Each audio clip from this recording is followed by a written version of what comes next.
Today in math, we are going to be working on named collection boxes. That means equivalent names for numbers and writing them out.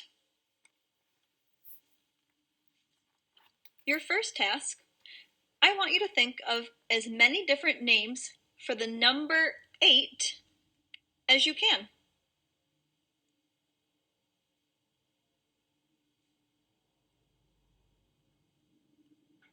You can do this in your head.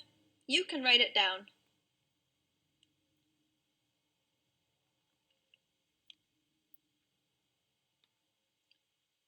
I am introducing to you right now a name collection box.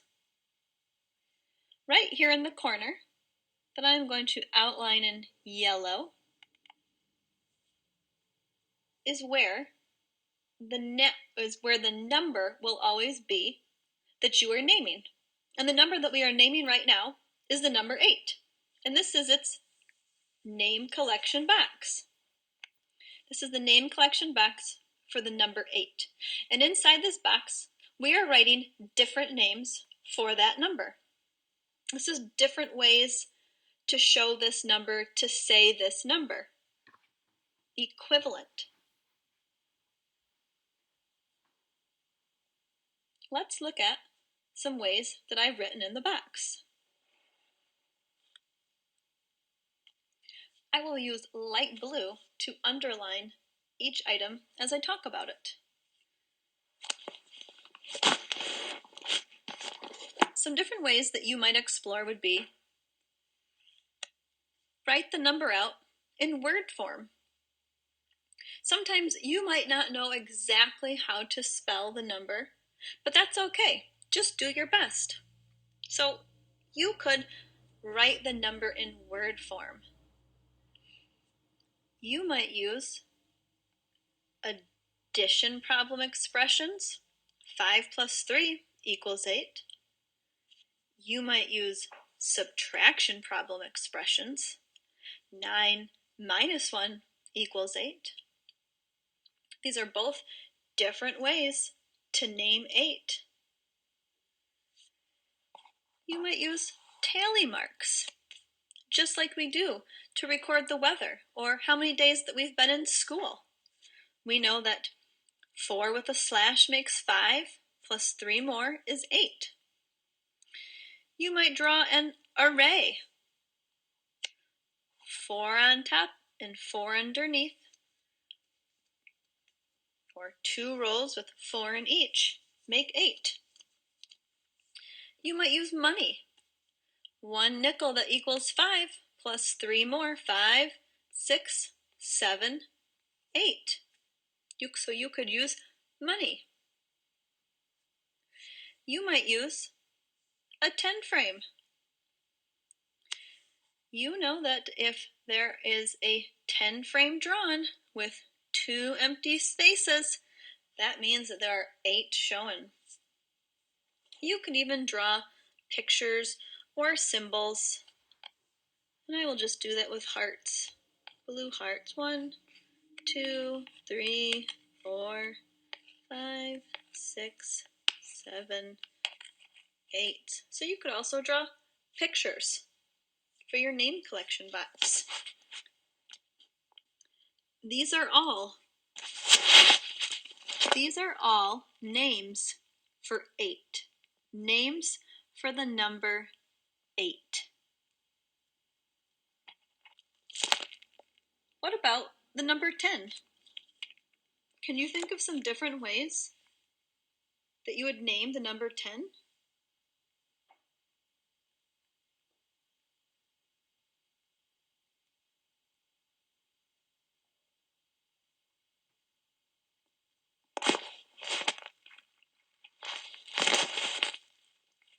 Maybe you would use addition or subtraction number expressions. Tally marks, where you can easily count by fives. 5, 10. You would write the number out. Maybe you would use money in 2 different ways. A dime, just 1 dime, makes 10. Or 2 nickels, 5, 10. Or what about an array?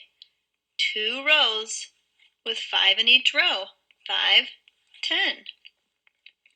These are just a few examples of how you might name the number 10 in a name collection box for the number 10. These are all equivalent names for the same number because they all name the same number. How are equivalent names for numbers different? Well, the names don't look the same because they can be in words, pictures, symbols, tally marks. Equivalent means having the same value. It might not mean, though, having the exact same appearance. You're going to practice this in your math journal today. You're going to write 10 names in the 12 box. You're also going to circle names that do not belong in the 9 box. You're going to name 3 names that do not belong in a box, and then you're going to circle them, and then you're going to have to figure out the name of that box, and then you get to make up your own.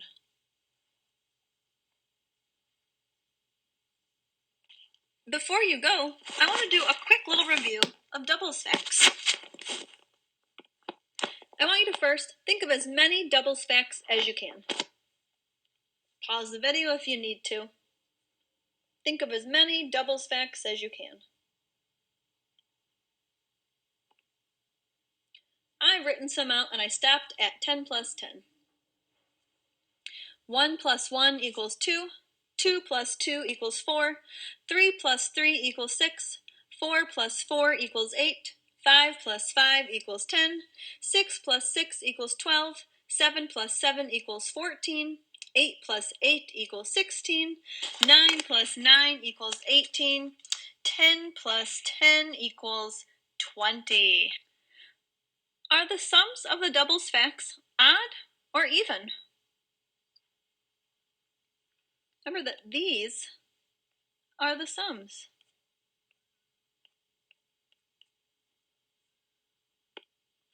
They are even.